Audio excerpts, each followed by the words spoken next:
तो दोस्तों हम IBM टूल के बारे में पढ़ रहे थे। हमने इसमें फोर्स जस्टिफाई और ये जस्टिफाई और राइट लाइन सेंट्रल लाइन वगैरह के बारे में वो बात की थी। यहाँ पर अब हम इसकी जो एक और ऑप्शन है, यहाँ पर आप देखें ऑटो ऑप्शन जो आपको नज़र आ रहा है, इसका मतलब ये है कि आपके साथ मसलन ये इकाई है, मैं इसको ज़रा बड़ा कर देता हूँ तो आप इसको देखें। इसकी जो ऑप्शन में नॉर्मल जो स्टाइल है वो ऑटो है। इसमें आप मसलन यहाँ पर मैं 20 लिख देता हूँ तो आप देखें मैं इसको ज़रा ज़्यादा बड़ा कर देता हूँ तो आपको देखा जा रहा है कि यहाँ पर इसने ये जो लिखाई है इसके ऊपर नीचे जो है वो जगह को चिपका सा दिया है और इसको तंग कर दिया है। तो यहाँ पर इसका इस्तेमाल इसके साथ होता है।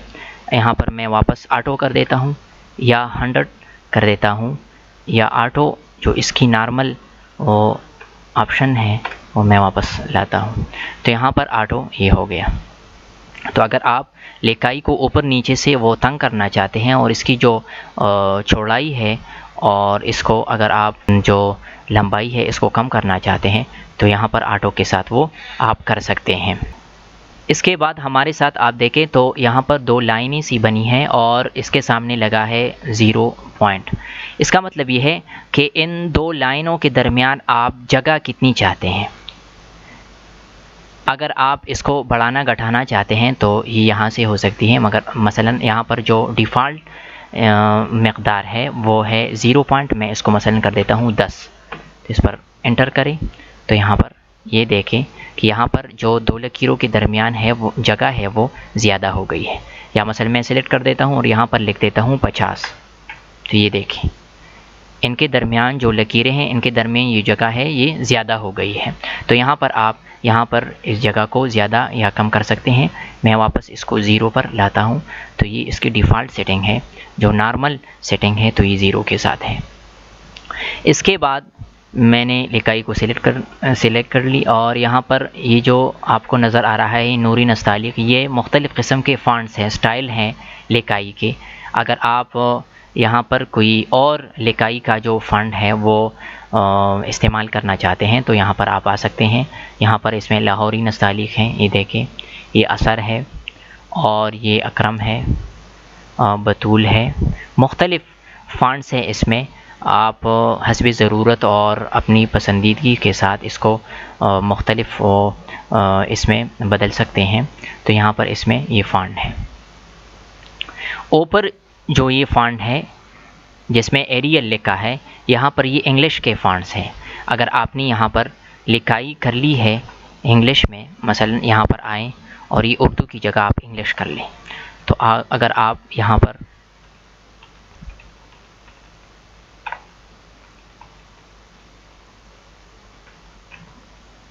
मैंने यहाँ पर ये लिखाई कर ली है।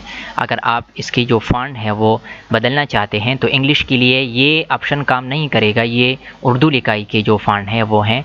आप इंग्लिश लिखाई में तब्दीली अगर करना चाहते हैं फ़ॉन्ट के हवाले से तो यहाँ पर आप आएँ और यहाँ पर मुख्तलिफ़ फ़ॉन्ट्स हैं, आप इसको वो अप्लाई कर सकते हैं। यहाँ पर ये देखें, ये देखें, ये मुख्तलिफ़ फ़ॉन्ट्स हैं, आप इसको अगर बदलना चाहते हैं तो बदल सकते हैं। इसके बाद हमारे साथ ये जो देखिए जो ब्लैक वो लिखा हुआ है, इसका मतलब ये है कि अगर आप अपनी लिखाई को कोई और रंग देना चाहते हैं, सियाह रंग देना चाहते हैं या कोई लाल वगैरह रंग देना चाहते हैं या ज़र्द देना चाहते हैं, इसमें ग्रीन रंग भी है, तो यहाँ पर वो रंग आप दे सकते हैं। मसलन मैं आपको दिखाता हूँ, या मैंने ग्रे दे दिया है, ये देखें इसका रंग जो है वो सारा ग्रे हो गया है। या मसलन मैं इसको सुर्ख रंग देना चाहता हूँ तो यहाँ पर मैं क्लिक करता हूँ, सुर्ख हो गया। ये देखिए, मैं आपको बार बार कह रहा हूँ कि यहाँ पर अगर आप इस पर कोई ऑप्शन अप्लाई करना चाहते हैं तो इसके लिए सिलेक्शन ज़रूरी है कि आपने लिखाई को सिलेक्ट की हो। अगर आप लिखाई के बाज़ हिस्से को रंग वग़ैरह या उसकी फ़ॉन्ट वग़ैरह वो तब्दील करना चाहते हैं तो इसके लिए भी आपको चाहिए होगी कि आप जितना आप बदलना चाहते हैं इसको आप सेलेक्ट करेंगे। मसलन मैं कैसे हैं, क्या हाल, मैं इसको तब्दील करना चाहता हूँ तो यहाँ पर मैं इसका रंग जो है वो ज़र्द कर देता हूँ और इसका जो स्टाइल है वो मसलन मैं अकरम कर देता हूँ। तो ये देखिए ये ज़र्द हो गया है और इसका जो स्टाइल है वो अकरम वो हो गया है। तो यहाँ पर आप ये याद रखेंगे कि अगर आप यहाँ पर कोई ऑप्शन अप्लाई करना चाहते हैं तो इसके लिए आप इसको सेलेक्ट करेंगे। इसके बाद यहाँ पर एक बड़ी बी लिखी हुई है और यहाँ पर एक आई लिखा हुआ है और वो टेढ़ा सा है। इसका मतलब ये है कि अगर आप मसलन मैं इसको वापस सियाह कर देता हूँ,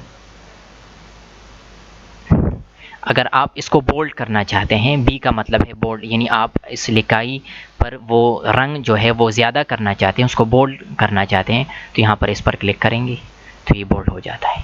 इसके लिए आप कंट्रोल प्लस बी को भी वो इस्तेमाल कर सकते हैं। इसके लिए शॉर्टकट है कंट्रोल प्लस बी, तो इसके साथ वो बोल्ड हो जाएगा।